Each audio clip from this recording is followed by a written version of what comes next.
Hey, folks, welcome here to another installment of Disgruntled. Today, we're going to just riff today. My gears have been ground, and I thought that this platform would be the perfect place to have an airing of the grievances, so to speak. And I've asked my good friend, of course, Jason, because the title says Disgruntled with Richard and Jason, to come and join in on this conversation because I think he will have some good insight, and because my vision is probably pretty clouded about this whole topic. So let's bring him in. Hello, Jason. How are you? Hey, buddy. Pretty good. You? I'm okay. I'm all right. You sound just a little out of it. Well, as I said, my gears have been ground. But before we get to that, let me ask you something. Yeah. How was your Easter? Easter was yesterday, so I hope everyone had a great Easter. How was yours? It was wonderful. It was a great time. Did you have a great meal? Dude, finally we're back in the ham game. Like, I don't know if there's people out there that are from the Midwest like we are, but there's been this transitional change to lasagna at every holiday. And What? I'm not into it. I don't want any part of it. Lasagna is a wonderful meal, no question about it. But you need to bring back the staples for our regular holidays. I call it. This is my call to arms when it comes to holiday meals. No more will lasagna set its foot on our doorstep. We need to make things clear with those who are providing those meals to us, or if we're inviting them over, we offer them a damn proper meal for the event and the timing for which we are going to share. That is all. That's what's grinding my gears right now. Well, folks, you all have been duly warned.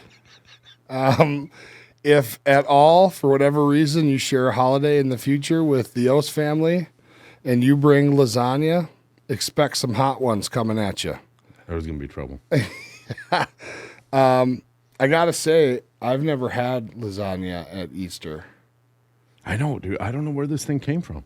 Because I know I'm not the only one. I've talked to the guys on the cruise, and it's happening. I don't know if this is kind of that next evolutionary change, kind of just with age. Because obviously my parents are getting up there, and so and part of that, it comes down to ease of the meal, and I get that. There are certain things that can be deferred and can be made easier. But if there is not a turkey at Thanksgiving, a ham at Easter. Christmas, that's kind of your wild card. You can play out a little bit. I was just going to say, what's the proper Christmas meat? To me, that's a prime rib event. Okay. It needs to be a roasted prime rib, full primal. I don't Bone want steak. in or bone in is best, of course, but even if it's bone out on that prime rib, as long as it's a roasted prime rib. I know I've got problems. This is where I draw my line in the sand. Like pretty much everything else, I'm pretty fluid on, but holiday mealing is it's an important issue. Well, you can't be this fat without proper eating, right? And you're not going to do it with some frozen and reheated lasagna. Well, I was just thinking to myself, you're one of the people in my life that I think I know pretty well. I think we have some growing to do as a partnership, but I'm pretty sure that if I came into the room with a plate and I was like, "Hey, Jason, this is the best dog shit I've ever eaten in my life. You should try it." You'd be like, "Oh yeah, no problem. It's no big deal." Oh, we eating some dog shit that day. But Yeah. but you show up to Easter with with lasagna, and that's it. This is where we're planting our flag and we're dying on that hill. Yep. Okay, I can appreciate that. Yep. And look we're not even 5 minutes. We're not even 5 minutes into the show today. We're already off in the weeds down by the Euphrates, just We didn't even bathing in poop water. we didn't even get on the trail today. We just Holy Toledo! jumped out.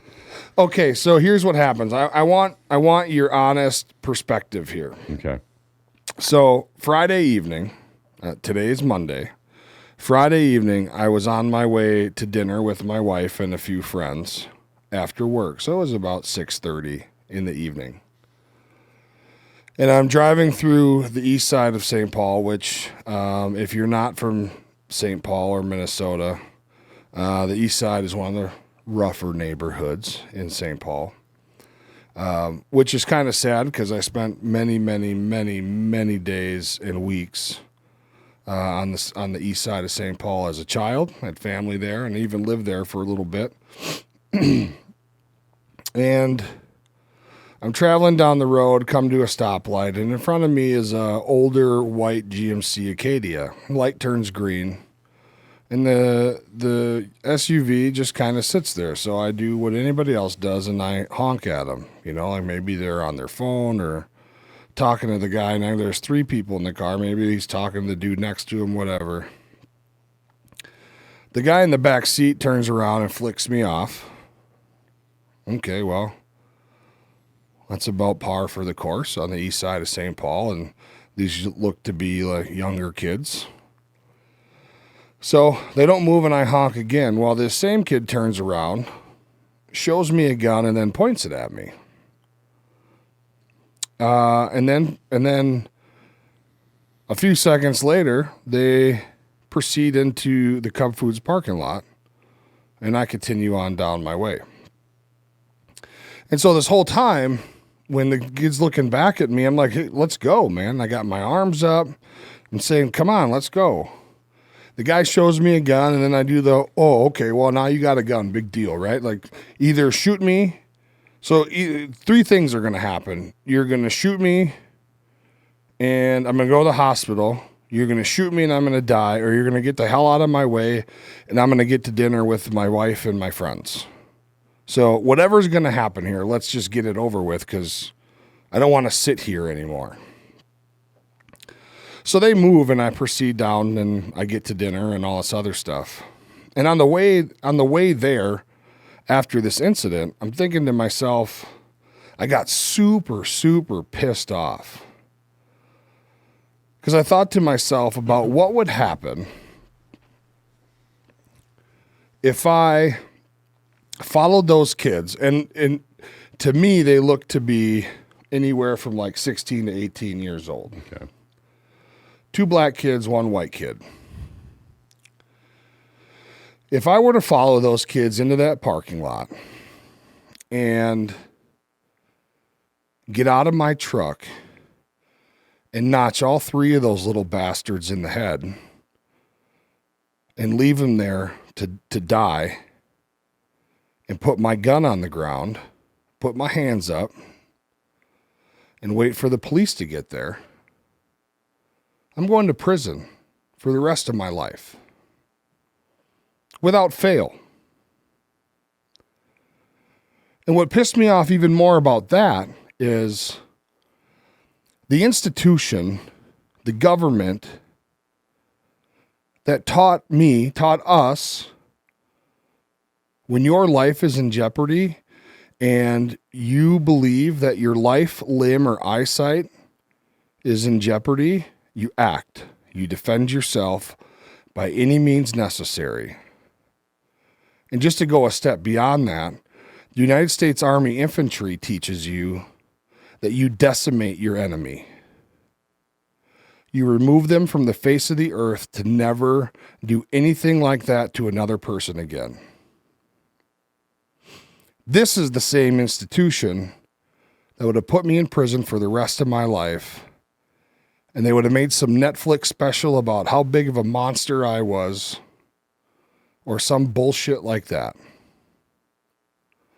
And then, the next day, we would have seen these teenagers all over the news. And Jerome would have been holding a little white bunny. And we would have heard from his parents and his family and his friends about how great of a kid he was, and that he was the best baby daddy any 13-year-old boy could be. And he was going to graduate high school in 2 years. And Kenneth was going to be the star of the golf team or the baseball team. And he had a very promising career as a snowboarder. And here this monster hunted them down. But because I don't have video evidence of the other guy, we'll call him Miles. I don't have evidence of Miles pointing a gun at me and threatening my life. Now I'm guilty. Nobody's going to take my word for it, because now I'm the middle-aged, white-bearded, crazy-ass veteran traveling through St. Paul on his way to dinner for fish fry on a Friday night, just hunting down kids. And that's it. And that's the thing. I mean, that's the part of it. You know, the part of it of having a gun pointed at me. Well, it's not the first time. Maybe it won't be the last time. Who knows? That doesn't bother me as much as if I would have defended myself, I'd be wrong. In the court of public opinion, anyway, I'd have been wrong. Well, but I would interject this thought. Engage at 20, disengage at 50, right? I mean, it's not as if when we're back home, you're in hunt mode anymore. If that was an imminent threat and it was going to continue on, if it was something that flashed multiple times, and you had to go do something like that to quell the threat, that's kind of like the rules of engagement, like an active shooter type thing. Right? That's theoretically in a normal societal situation. That's what you should see. But I think the part that kind of trips you up a little bit is you get into the S&D mentality. You've got that thought that they will take very little thought in brandishing a weapon. They don't know who they're brandishing that weapon towards. Yeah. It was fortunate in this position that they didn't brandish that weapon on somebody that was maybe carrying or maybe in a position at that moment to enact. Because anytime somebody shows me a gun, which I shouldn't say that, like that's not like a regular occurrence. Yeah. But definitely in my past career, we had hundreds of vacant houses throughout the Twin Cities. And so it was very, very commonplace for us to encounter issues with people squatting in homes. Now, if somebody's willing to show me their gun, the likelihood of them wanting to shoot me is minimal, because it's a show of force, like a dog showing its teeth, right? It's the quiet ones. It's the ones where they have it and they're just going to use it. And so I don't know where that lays in, but you then start ripping down with the issues that we have with law enforcement, handcuffing law enforcement to deal with an issue like that. You notice you never once mentioned that you were going to call 911. You didn't grab the license plate. You didn't do a seek and sit where you actually called them and said, there was a guy that just pointed a weapon at me in the backseat of a vehicle. I know where they're stopped and located. I'm going to call you in to go do your job. That didn't even cross your mind, because I'm assuming the likelihood that you felt that was going to do anything was minimal. They wouldn't have done nothing. Right. They So told me to you get didn't out of even there. waste your time. Now, you think about how far we've fallen in a very short period of time. Flashback to our 20s or 30s. If that ever happened at that time, it would be a short 20, 15 years ago. I can assure you we would have felt confident that if I could sit on that target, if I can give location, I can be on the phone, that law enforcement is going to go do the thing. They're going to handle it. They're going to go take care of it. I bet you 6 years ago they would have done maybe something. even 6. Yeah. I mean, but think about how quickly we've come off the edge of that cliff, where you really don't have. It's not that you don't have faith in law enforcement. You don't have faith in the system to be able to deal with a problem like that. It didn't even cross Richie's mind. And this is the second time I've heard this story, and I just picked up on that this time, because at first I was putting myself in your shoes, saying, what would I have done? And the first time I was emotionally reacting. I was empathizing, sympathizing with exactly what you were saying. Like, that's a hard one to walk away from. But then I thought about it when you were saying it right now, and I'm like, there was ample opportunity to grab a phone. Oh, yeah. But why? Doesn't do any good. It doesn't do any good. It's not going to, if you hear about, criminals raping people and being put back out in the street within 24 hours, what's somebody going to get for brandishing a weapon? It's not like you poked a hole in his back glass. He didn't put a round on you. Nope. So was there an attempted act? What are they even going to call it? I know before, if you even told somebody you had a gun, you were going away for 72 hours. We are at a place now, bro, where, and I don't know if this is caught fire throughout the whole country, but there are departments in Minnesota where even if an officer draws their weapon and doesn't point it at a suspect, they have to write a report about why they drew their weapon. That's ridiculous. Just to make sure that there's probable cause there, because now you're threatening somebody by drawing a weapon. Well, it's probably cause I needed to have my weapon unholstered. You don't just do it because it feels good. And now, and check this out, and now bullshit. They make holsters. When you draw your weapon, body cam comes on. Makes sense. Right? I mean, in my opinion, whenever you put your squad car or your vehicle in park, that thing should come on anyway. The CYA type thing. Yeah, but, well, why not, right? But we hold that level of accountability to our police officers. But we got 17, 18, maybe they were 20 years old. Who knows? I was going to say, they could be got like kids 30 or less. We've got pretty terrible understandings of youth. Yeah, that's true. I know that because I've done the same thing. I'm like, there's no way that kid's not in junior high school. And it turns out he's got a 4-year degree. I'd find it hard to believe that this kid that pointed a gun at me has had hair on his nuts for any length of time longer than 5 years. Okay, fair enough. But I could be wrong. I should clarify that by saying I really don't know. I don't look at a lot of nuts. But I have raised boys, and I am a boy myself. So anyway, let's just get past that one. But the point is this, bro. We are at a place where our police officers are on the verge of losing their livelihoods, their retirements, their jobs, everything they've worked for, just by maybe pulling their gun out of their holster and holding it behind their leg as they walk up to a car that's suspicious, right, so that they can cut down on the draw time if they need to these kids riding around in cars pointing guns at people. And if you call, the police are going to be like, hey, I'm really sorry that happened to you, man. Here's a case number for a report. Yeah, they don't even show. Yeah. They just give you a case number that you called.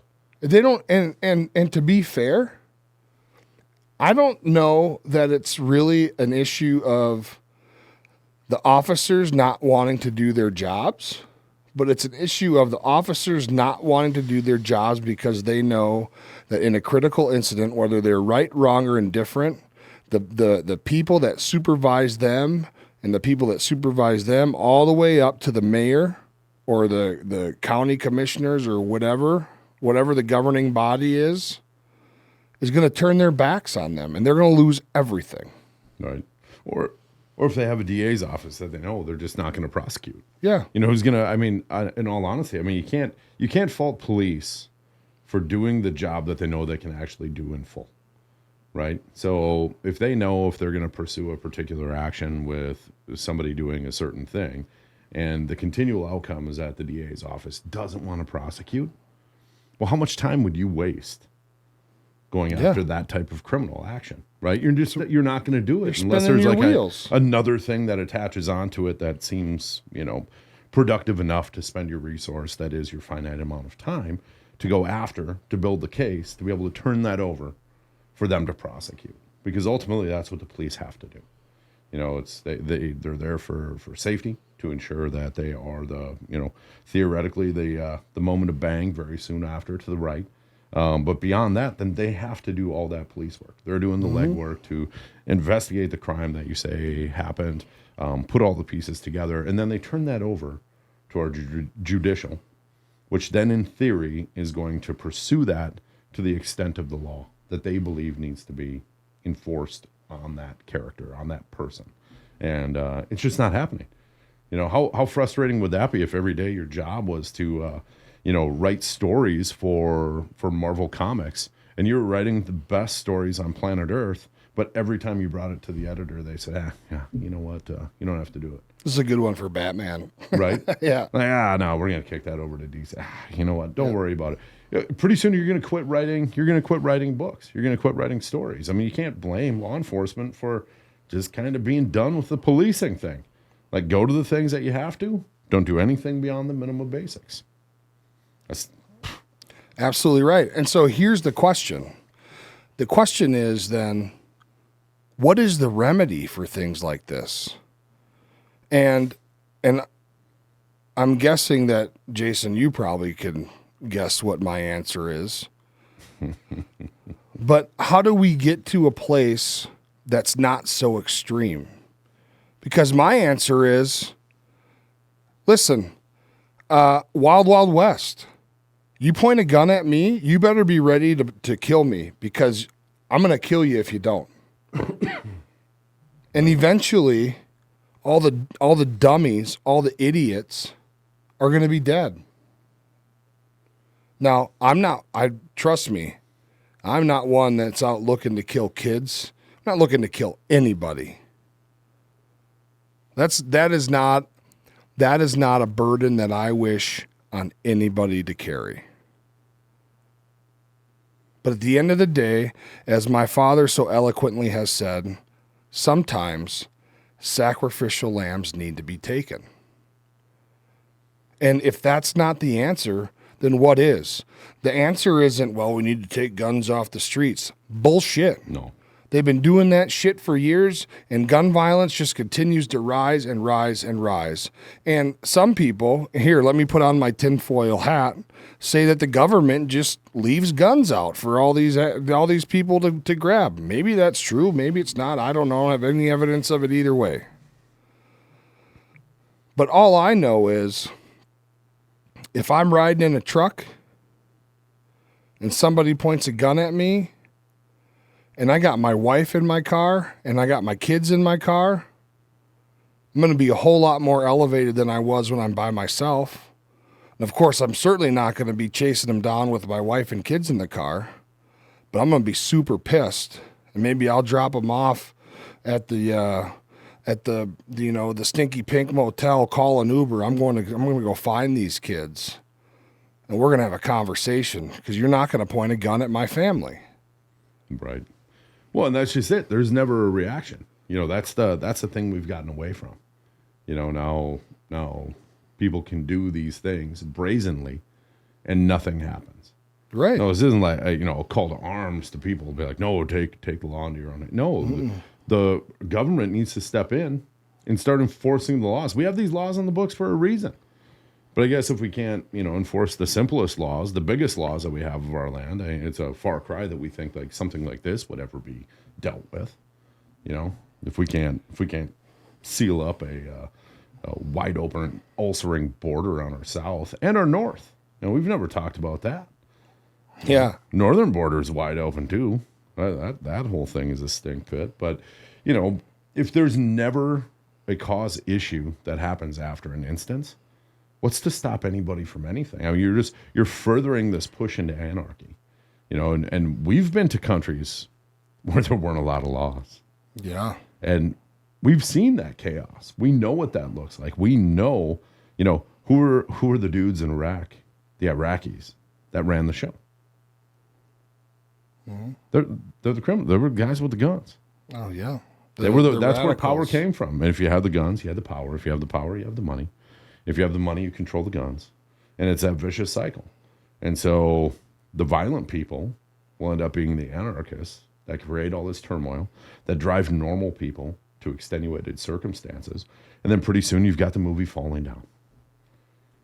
And the man just wanted a cheeseburger. Great movie. He wanted a breakfast sandwich. I don't remember. I almost want to go watch it. I'm going to watch it tonight. I think it was a cheeseburger, because he kept bitching about the one on the menu, how it didn't look like that. Yeah, it was that cheeseburger, and what's going to happen is you're going to start to see that happen.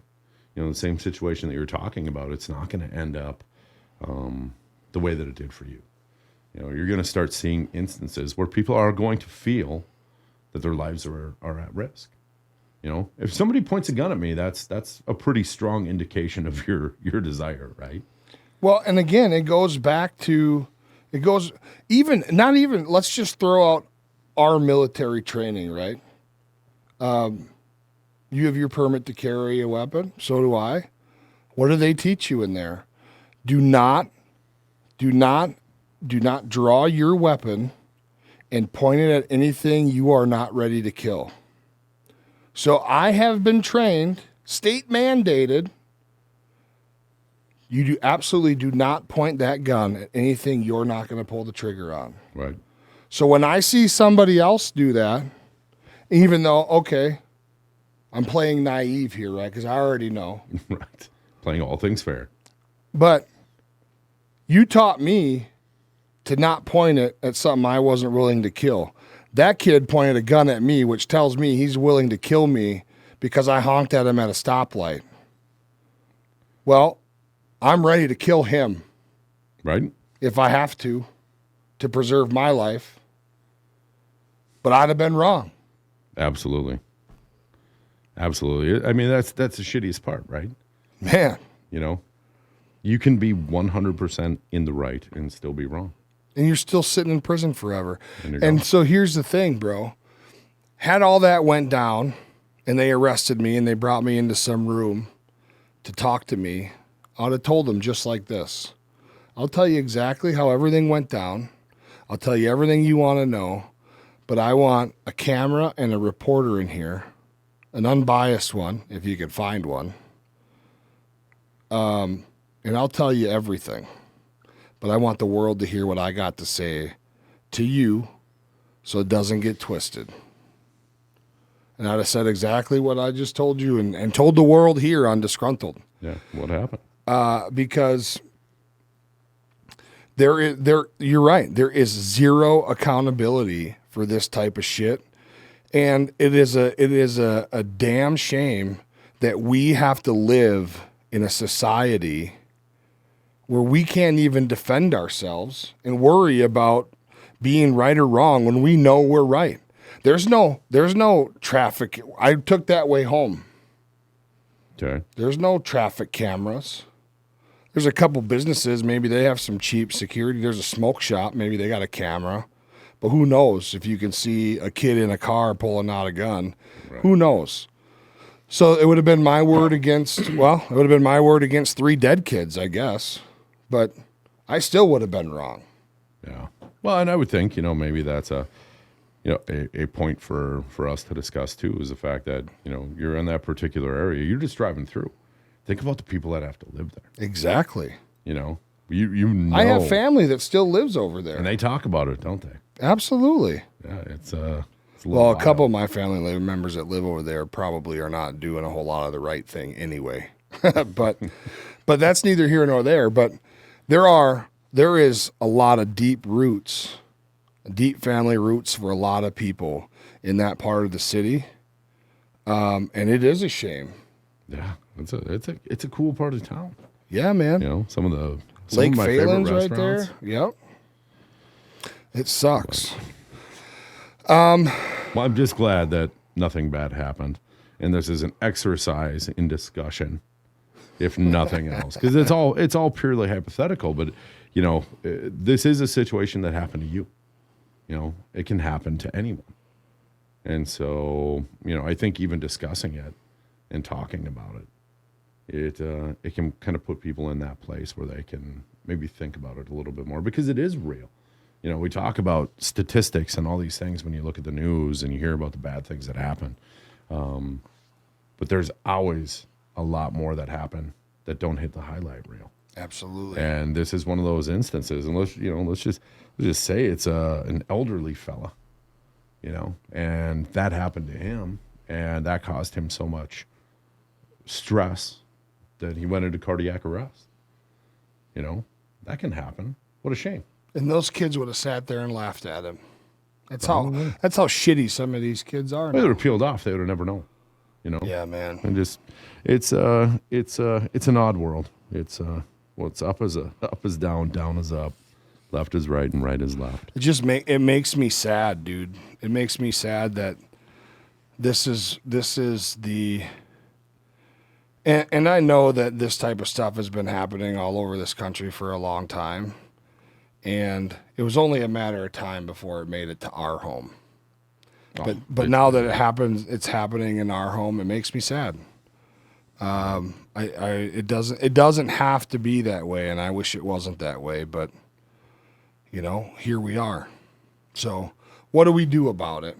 For now, we discuss it and just hope that it doesn't happen again. And the one thing I'll tell you I will not do is stop going to that part of town. That's my effing home too. I'm not going to avoid it. Right.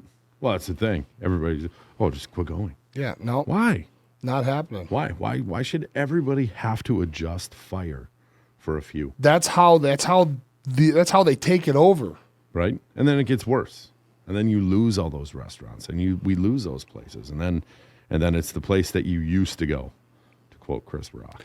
Dude, right up in that part of town on Earl Street, I'm going to tell you a real story real quick, and then we'll get final thoughts and we'll end for today. Right up Maryland on Earl Street, there's a little Chinese restaurant. Mm-hmm. One of the most vile things to eat, in my opinion, is chow mein, because I hate celery. I'd rather eat the cheese from between your toes than eat celery. But at Wong's Chow Mein on Earl and Maryland, stuff is amazing. Okay. I'll eat it every other day. Okay. So, when you're losing places and they've been in business for 50 years. Right. They're on their third generation of owner, as far as I know. Why should we lose that? Because some kids want to be assholes, or some men or women or people in general just want to be a-holes, dude. I don't subscribe to that, and I'm not going to stop going over there when I need to. Anyway, we've reached that part of the show. Do you want to skip final thoughts on this one? Because this was my thing. I would love to skip final thoughts on this one. Okay. I'm going to let him this time, guys. Usually I don't. I have to make him. But I will. But here's my final thought. After all of that, it's hard for me to digest that this is something that's happening in my home. And when I say home, the part of the city that I spent a lot of my childhood in, and a lot of years of my adult life. And to watch it go down like that, like so many people in this country have had in their hometowns, it makes me sad. Also, the idea that had I defended myself or stood up for myself, any way you slice it, I would have been wrong. I think. I don't know that there is anybody anywhere that would have, any judge anywhere that would have said, you know what? It's sad what happened, but maybe you did the right thing. Now they can't do that to anybody else or whatever. And so I guess what I would say is think about those things. Think about those things when you're out just doing your daily life. And you see the scourge of the earth walking around, and they're doing their dirt, and we just have to turn our heads and keep marching on. And I'm not saying go and pick fights and arguments and get into all kinds of this and that with these folks, but identify it, talk about it with people around you. And try to figure out how to make some change. And I don't know what the answer for that is. And maybe that's why it's such a huge issue, because nobody has really figured out what the answer for that is. But what we can do is we can take care of our neighbors. We can take care of each other. And we cannot give in. We cannot give in to these people. At the end of the day, this is the fight between good and evil. Good and evil comes in all different forms. I guess it depends on what you believe versus what you don't believe, but to me, whether you believe in, let's say, just say God or not, or Allah or not, whatever it is, it's good versus evil. And so pick your side. Hopefully it's good. And let's take the fight to the bad guys. Whatever that means, whatever that looks like. So anyway, thank you for joining us. Thanks for allowing me to get this off my chest. I thank Jason for his time today. And we'll be back with you on Thursday. Have a great evening. Good night.